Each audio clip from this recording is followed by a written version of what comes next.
Well, here we go then. Welcome to the fourth week of this webinar. Isn't it crazy, guys, how quickly the time just flies? I feel like we literally just launched this contest and we've already got 3 weeks under our belt and are entering into a fourth week.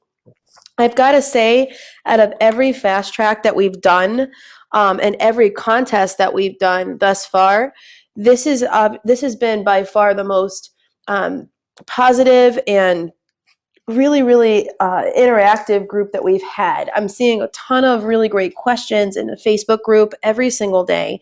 Lots of people giving their input, and all of that's really great. Seeing a lot of people making sales, a lot of people that are scheduling appointments. And what I'm really excited about is just you can just tell by a lot of the posts that a lot of you are having that aha moment, oh, now I see what you mean by warm market. Now I see why they say it could take a couple of weeks. And it's just really nice to see everything clicking and kind of working out the way we hope it would for you. So that's really, really good news. So everybody should be really excited about the work that they've been doing this far, and just be encouraged by each other's success, because if anything, if you're reading in the fast track group, the 90-day fast track Facebook group, you should know that it's just a matter of time for, if you haven't had your first sale yet, or if you haven't set the amount of appointments you were looking to set, just know that it's just a matter of time. You've just got to stick with it. That's really all it comes down to. So please keep in mind that, as always, we'll be recording tonight's session. And as always, the recording, along with a PDF copy of this presentation, is being made available on weBVolumecontest.com. I'm still getting a lot of emails from people asking where they can locate these recordings.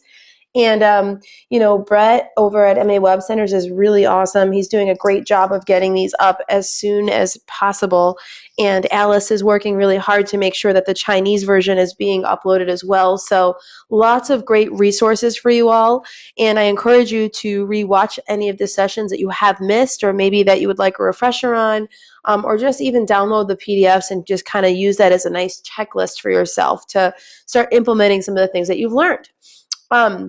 So this week we are able to share some results. We had been having some challenges downloading the results of the group, and so we finally got that corrected, and we were able to retrieve everybody's submissions, which was awesome.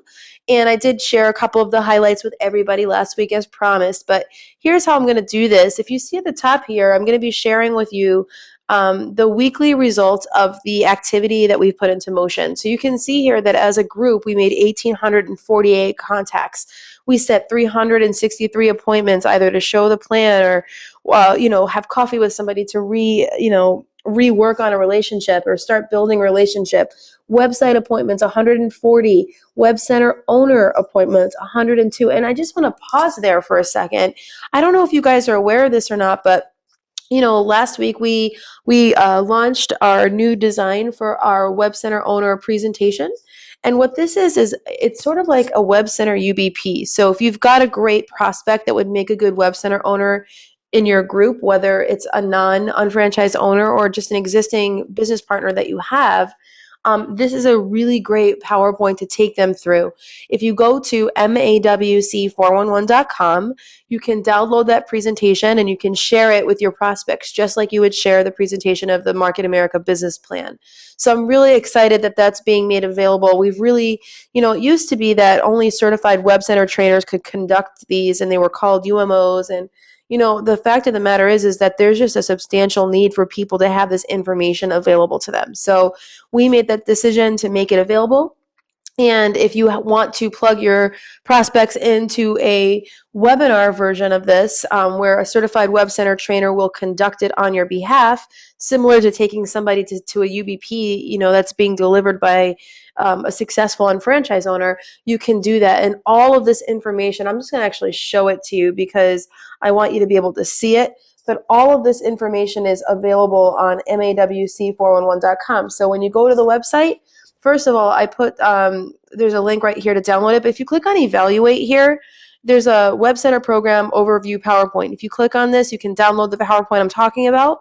And if you want to register for those live trainings, go to Training and Support and scroll down to Webinars. And here you'll see our entire webinar series. Now, the one you'll want to register your prospect for is this one right here. They're being conducted every second Tuesday of the month. And what I'm really excited about is that these are not just being conducted by myself, that, you'll get to hear from various Web Center trainers. So last month you heard from Eric Yu, and I think the month before was Russell Polo. So lots of great people to learn from. So back to the results.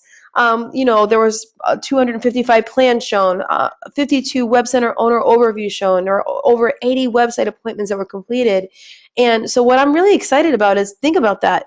That's a lot of activity that was done, that is on the table, that now requires our commitment to follow up, so that we can turn that into sales and turn that into business partners, and turn that momentum into a result.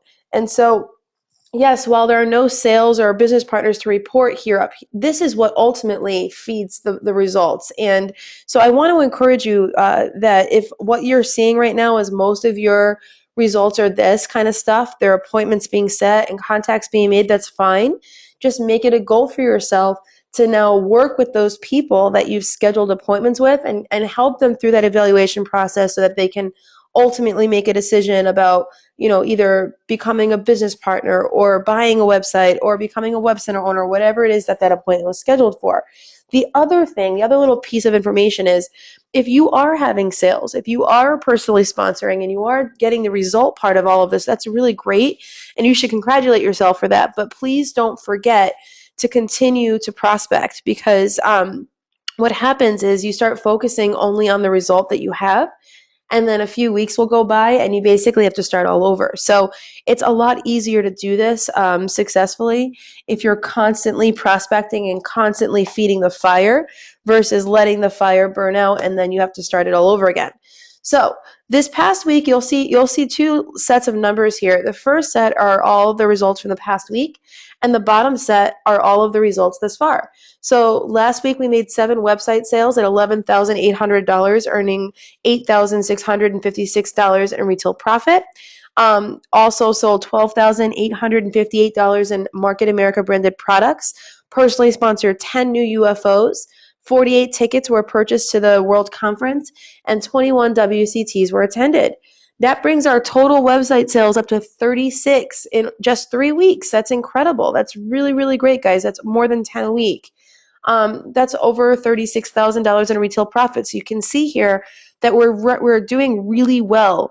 We're selling our websites at nice, healthy prices and earning that average of $1,000 in retail profit every time. There was also $52,598 total in the past 3 weeks of Market America branded products that were sold. That's huge. In addition, 34 personally sponsored business partners, 499 tickets to the World Conference, and 123 WCTs were attended. Just a couple of notes.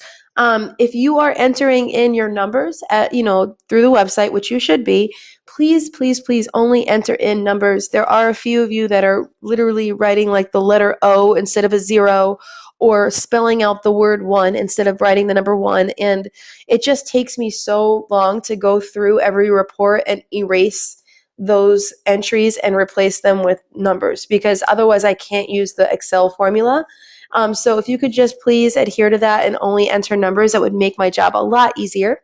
Also, please only report completed results. So if you have a pending website sale, don't report that. I actually had to delete a couple this week because I read all of the notes next to the big results ones, and I saw some people reported website sale and then in the notes saying it should close this week. So what you want to do is you want to go ahead and share that information with me. That's great.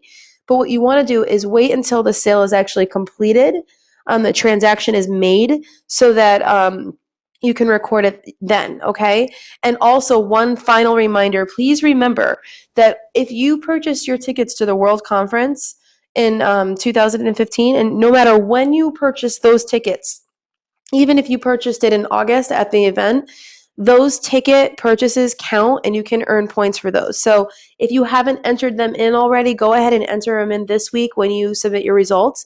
That is the only category where we are awarding points outside of the contest period. So just don't forget to get your points for that if you were a part of that. So week 4, finally, we're onto the training topic of the night.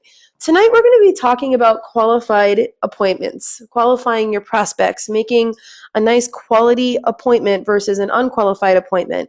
And, we get this question a lot because we'll say, in our trainings, and we'll share with you the statistics. 1 in 3 qualified appointments will end in a website sale. And so the next logical question is, well, what's a qualified appointment? And so tonight, what I want to do is I want to teach you what the difference is between a qualified and an unqualified appointment.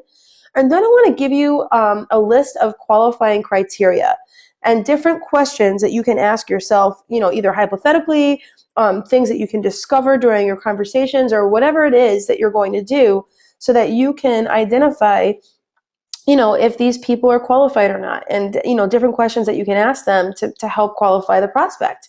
That's really, really important, because we've been talking about, last week we talked very in detail about motivating your prospects, and really the way that we motivated our prospects to make a decision was with something that was important to them. So, we did some research and we found out some hot buttons. We asked some great questions and we got them to acknowledge some important reasons why they would need a website.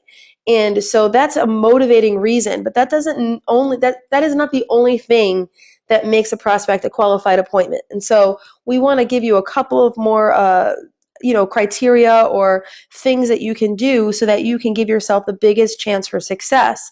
The more qualified the appointment is, the better chance that you're going to have in it ending in a sale. So we'll talk about that, and I'll go over again that one tool that I feel is really helpful to support qualifying prospects. And we're going to also talk about eliminating closing cheese. Yeah, again, I don't know if you've caught on to this or not, but we're really focused on new school sales techniques this whole contest period. And so the whole closing cheese, well, if you could buy today, would you make that decision if X, Y, and Z? Like, we're going to get rid of all that. And I'm going to teach you what I find to be really effective for replacing that closing cheese with, because we still need to ask for the appointment. We still need to ask for a nice solid appointment, but we need to do it in a way that isn't so salesy. Finally, we're going to wrap up with confirming appointments and why that's so important, how to do it, and the challenge of the week. So let's get into it. The first thing we need to do is we need to understand what are the basic differences between a qualified and an unqualified appointment. So what I did was I went through things that make a qualified appointment, and I gave you its counterpoint. And so I want you to think about this. When you're scheduling an appointment, if you were to put your prospect into one of these categories as we go through each item, where would they fall? So for example, let's say you schedule an appointment this week with, your neighbor that owns, I don't know, a childcare, right? And you had a conversation with them, you found out some motivating things behind that, you got them really excited. Well, okay, great, that's awesome. That means that you've got somebody that has a need. Now, the next question to ask yourself is, was it scheduled with all of the decision makers? And either it is or it isn't. So if it is scheduled with all the decision makers, well, that's a qualified appointment. If it's not, or if some people can't be present for the appointment, then that's not as qualified as it could be. The next thing would be talking about budget. Right now, here's the cool thing. You don't need to talk about price in order to identify if there's an advertising budget. So, a qualified appointment is somebody that, has an advertising budget, period. Somebody that takes their business seriously, markets their business, and advertises their business. And, an unqualified appointment would be you have no idea about how much money they're going to spend, if they are willing to spend money, if they consider marketing, a valuable expense or investment in their business at all. Now, we're going to talk about some ways to find out about their advertising budget in just a moment. But again, you don't need to talk about what their budget is for a website to find out if they have an advertising budget. There's some really easy things that you can do, especially in simple sales. I find that this is a way better technique to use. And again, we'll go over that in a second. A qualified appointment is a solid business appointment. That means it's in the calendar, it's confirmed, it's, the timing is a good time, it's not going to be interrupted, that kind of stuff. An unqualified appointment is loosely scheduled. It's a vague appointment time. It's like, you know what? Yeah, 2 should work. you know, I'll be at the restaurant. I'll try to step away and do the appointment at that point. And you guys know what I'm talking about. I've had people try and set appointments with me like that, and I won't do it because it's not a solid business appointment. So in my perspective, that's not a qualified appointment. So I'll say, look, if that time doesn't work for you, where you can't guarantee that you'll be able to set aside that 45 minutes. When is a better time? Let's find a time that actually works for you, because I want to make sure that you have enough time to properly evaluate this. And also, I'm sure you're going to have questions at the end. I want to make sure you have enough time to ask them, right? So the timing is really critical. A qualified appointment means that you're aware of some hot buttons. Now, a hot button means, it just means something that's important to your prospect.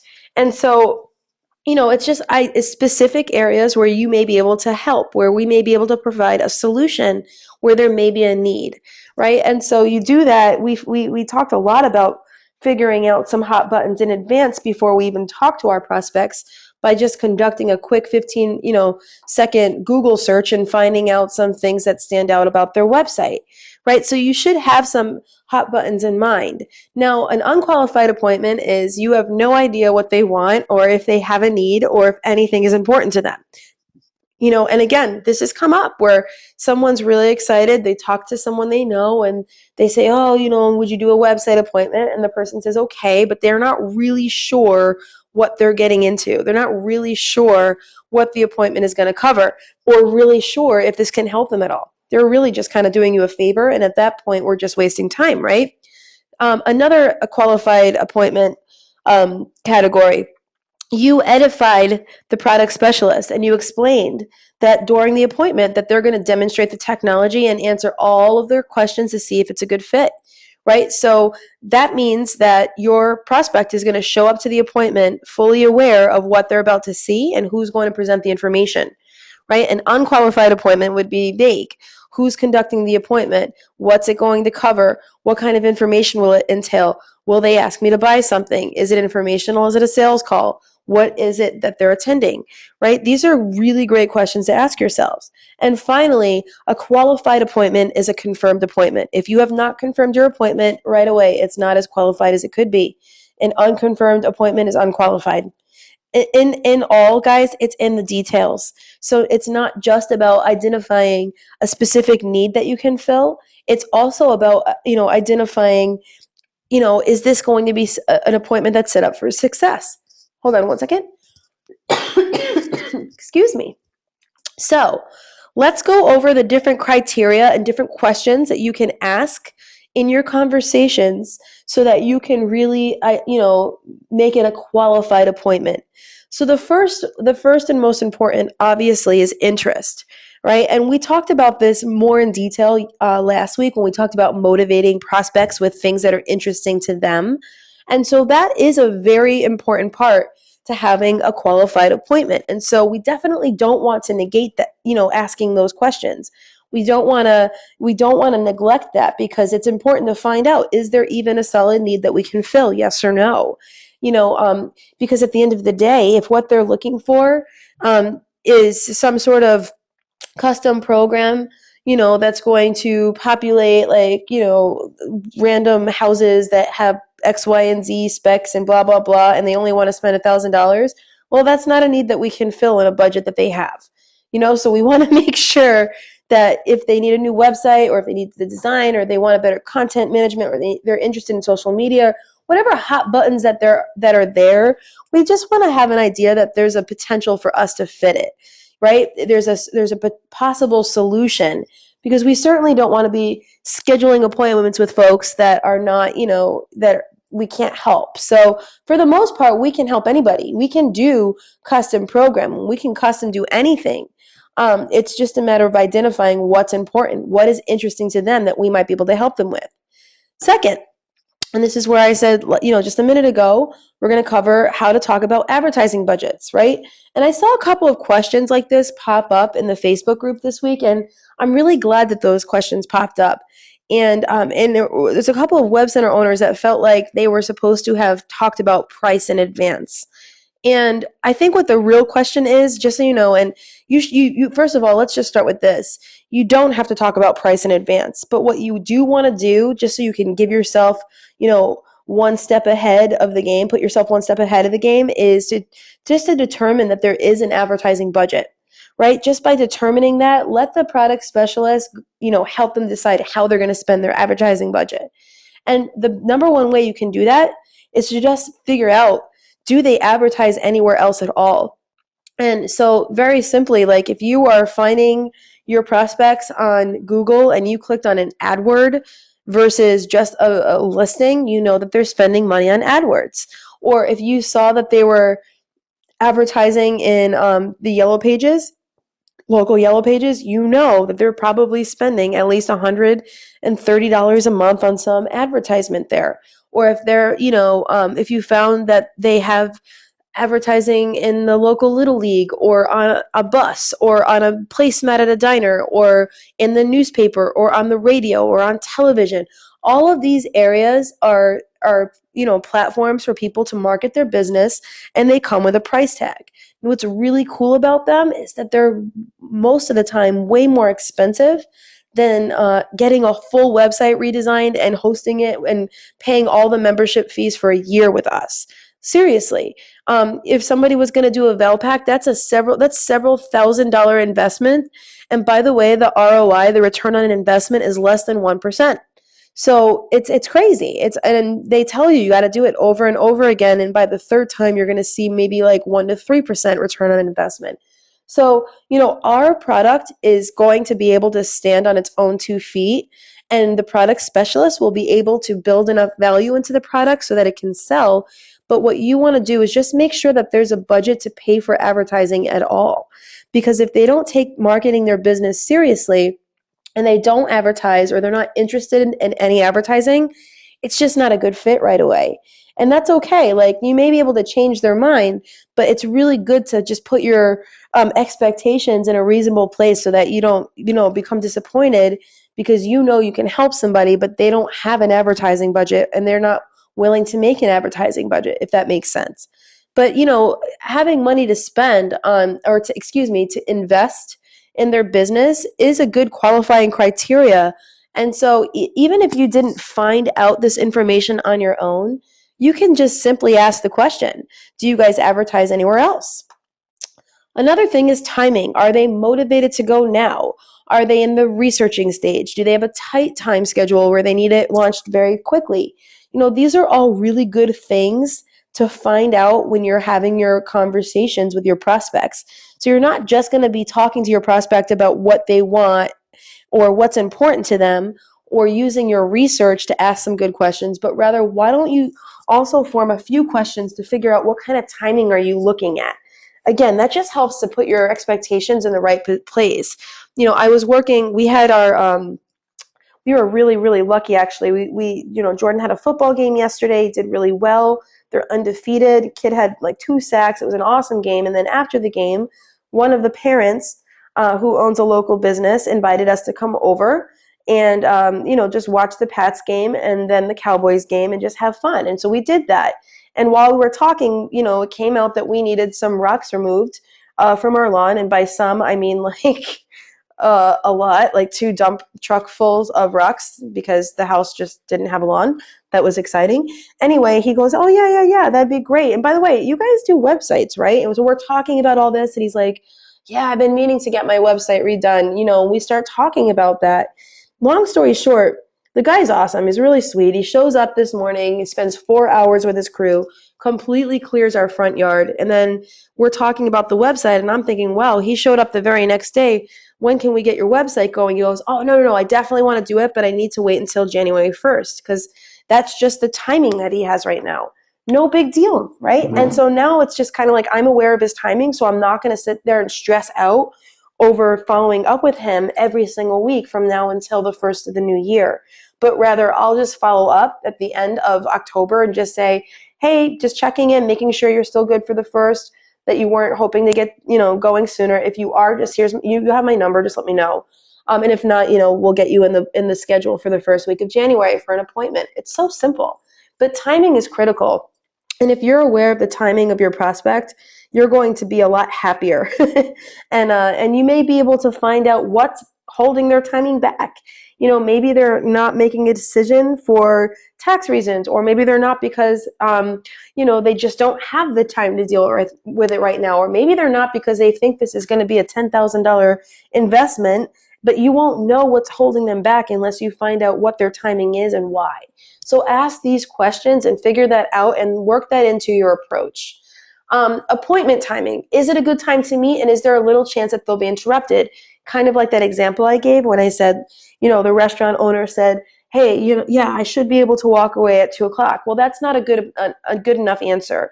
And your time is valuable, the product specialist time is valuable, and your prospect's time is valuable. So in order to make the best of every single person involved here, you need to make sure that it's a solid time that they can commit to, so that they get the information that you need, and so that the product specialist and your time isn't being wasted. Decision makers. Will all decision makers be available during the appointment? And I said, seriously, everybody with input. Now, we've said this in the past, and some people think I'm joking, but I have literally done an appointment with a business owner and his 13-year-old kid, because the 13-year-old was the one that was going to be helping him to maintain the website. And so I knew that I needed to have that 13-year-old's approval, so that the business owner would feel comfortable with the go-ahead. So that's a question worth asking, right, when you schedule an appointment. So is there anybody else with input that you want to make sure gets this information? Oh, really? You've got a friend that's in college that's going to be helping you with the website. You know what? They're going to love this. Let's make sure we pick a time that they can be on the phone and during the appointment, or on the appointment as well. Simple, simple, simple stuff. But you have to ask these questions. And finally, guys, set the stage for success. Can your prospect get on the phone and the internet at once? Do they have an up-to-date internet browser? I mean, when they don't, it just slows everything down. Have you edified the product specialist so they understand that it's that, the product specialist is going to be conducting the appointment and not you? Have you encouraged your prospects to write their questions down in advance, right? It's all these simple things. And again, this presentation is going to be available, and this seems like a lot. It's really not. But I go through a lot of this stuff when I do my confirmation. And so this kind of stuff, the interest, the budget, the timing, I find out a lot of that on my initial conversation. And then in the follow-up conversation where I'm just confirming the appointment, that's when I just absolutely make sure it's a good timing. Absolutely make sure all the decision makers are going to be there. I absolutely make sure that their internet browser is up to date and they could be on the phone. They're excited about meeting the product specialist, and they have their questions written down. That actually is how I would recommend that you handle that information, because it breaks it up and it makes it less overwhelming when you first schedule the appointment.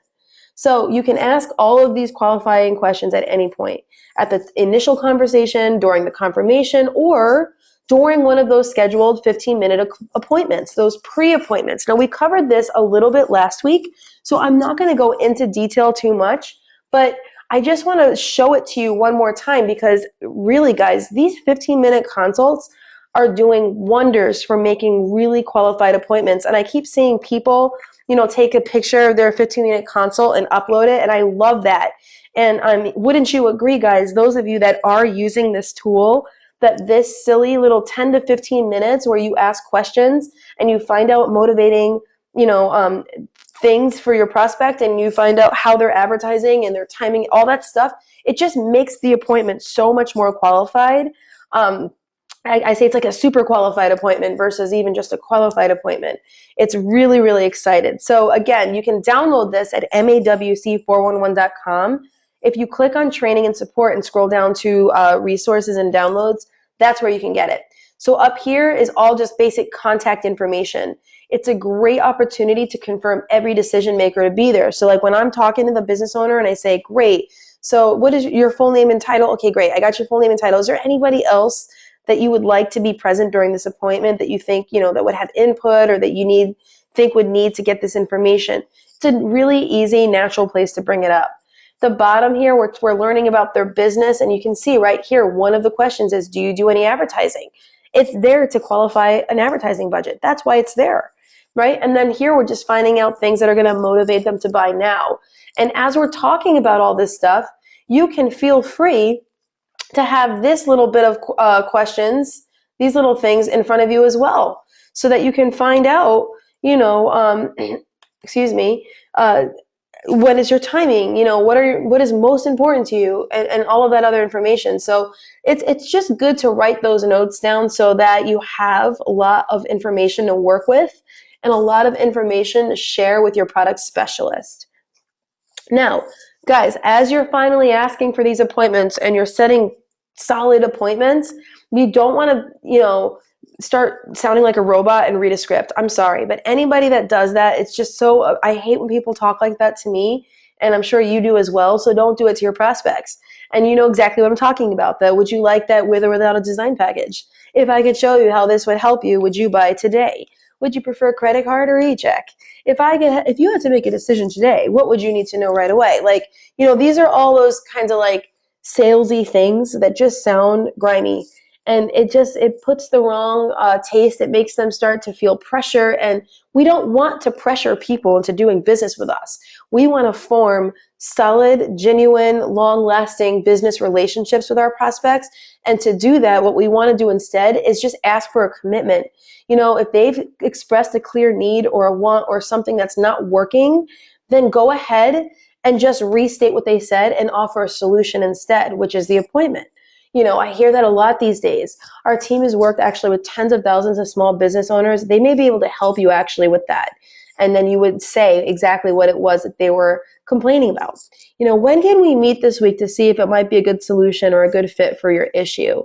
And, it's just simple stuff. You're not sitting there. You're not asking them to buy now. You're not asking them how they want to pay. You're just saying, when can we meet this week? Focus their thinking on this week. Or, is there a morning or an afternoon this week that could work for you that we could just set aside 45 minutes and just see if they might be able to help you out with that problem? It's so simple, guys. Replace your closing cheese, your scripts, your old school robot-y approaches with a human tactic. And guys, I'm telling you, there's a major difference in the amount of sales that you're going to make is going to go up, and two, the quality of the sales that you're going to make is going to go up. Just be a person. Just connect with people. Finally, confirming appointments. Why do you think you should confirm appointments? Here's the thing, guys. People don't confirm appointments mostly because they're nervous that people are going to cancel on them. And so here's why I want to share these statistics with you, because once you realize the stats behind confirmed versus unconfirmed appointments, hopefully you'll use that and go, okay, I'm going to start confirming every single appointment that I schedule ever. So here are the sales statistics. These are not MA Web Center sales statistics. These are sales stats in general. 3% of sales are made on a second contact. 5% are made on the third. 2% are made on a first contact. And 10% are made on a fourth contact. While 80% of sales are made on the 5th to 12th contact. So this is an important thing for following up, right? Next, 12% of salespeople make more than 3 contacts. 12 make more than 3. 25 make a second contact and stop. So do you think it's important to follow up and make those additional contacts, not only just to figure out what's going next, but to even confirm that they're going to show up? Of course it is. Next, how should you confirm your appointments? Timing, phone, and email. There's a couple of key things to keep in mind. Number 1, try and book your appointments at least 1 week out, but no more than 2. That's really the magic number there. 1 week or less is ideal. But if you're scheduling an appointment for 4 weeks from now or 5 weeks from now, that is a higher chance of a no-show, a cancellation, or whatever. So what I like to do is, if somebody says to me, like with the example from today, I can't meet until, January, and I know that that's 2.5, 3 months later, I won't book a solid time. I'll just say, great, I'm going to call you on the 1st and we'll pick a time then. That's how I handle those kinds of situations. Now, when you call on the phone, don't ask them if you're coming, but rather tell them that you're excited that they are coming. So you don't want to ask, hey, are you still going to show up? Because that sounds desperate. That's not the right technique. But rather, if you just state it in the affirmative, you're going to get a better result. So here's an example. Hey, Joe, just calling to confirm our appointment. I'm looking forward to talking with you on Tuesday, June 2nd at 3. We're ready, and we're looking forward to addressing your concerns about your website, social media, et cetera, et cetera, et cetera. And when I send a text message or when I send an email, I follow that exact same, process. I keep it positive, I state it in the affirmative, and then I make sure that their internet browser is going to be up to date, everybody's available to be present still, all that good stuff. So it's really, really, really simple, guys. It's just crucial. You got to confirm them all. You can do it any way that they prefer to be communicated with. If you've got someone that prefers to be texted, then text them. And I already read that to you, but the what I would normally say, but just understand that a texted confirmation and you get a text back from them saying, "Yep, we're good." That's just as good as a phone conversation, depending on who your prospect is and how they prefer to be communicated with. All right, so we're coming in for a landing here, guys. The challenge of the week is identify this qualifying criteria. Have that in front of you and understand what it is that you're looking for and where maybe your appointments may have been lacking in qualified criteria. So even if you just have that qualified versus unqualified section up and you go, wow, I've been scheduling in appointments that are really lacking in, column 2 and 3 or row 2 and 3, but I'm really doing well in, row 1 and 4. Whatever it is, figure out that qualifying criteria. Then focus on that list of criteria and keep it in the back of your mind when you're talking to your prospects. Try it, tying it in with figuring out what their needs are, their assessment, using your research, all of those things. Now you're going to be adding to that timing, advertising budget, interest, that kind of stuff. Focus on booking more 15-minute pre-appointments this week, whether you're doing it because they're not ready to commit to a full appointment or whether you're doing it as a pre-appointment so that your actual appointment is more qualified. I'd like everybody to do that and share their experience and let us know what you think about that. Was the 15-minute pre-appointment helpful? Did it make the quality of your appointment go up? That kind of information. And finally, confirm every single appointment that you have this week. Do not let an appointment just, show up and then you didn't confirm them, because I'm telling you, the more you confirm the appointments, the more likelihood that you're going to have for them to show up. So you don't want to not confirm them. Okay, so qualifying criteria, focus on that list, book 15-minute pre-appointments and confirm all appointments. So don't forget to report your results. Stay engaged. You guys are doing awesome, by the way. Really excited about this group. And next week, we're going to start moving into some different kinds of topics. We're going to start talking about using third-party testimonials appropriately, building confidence via third-party validation, getting your prospects to feel that I got to have it feeling, testimonials to open a conversation, to close an appointment, to close a sale, how to locate good third-party testimonials, design samples, happy customers, etc., and how to properly share them with your prospects to accomplish those things. So I'm really excited about next week's topic, actually, because we'll get to do a lot of showcasing of happy clients in the interim, and having this kind of information available and figuring out how to use it best is going to be really helpful for you when you're communicating. So thanks, guys, for joining, and we'll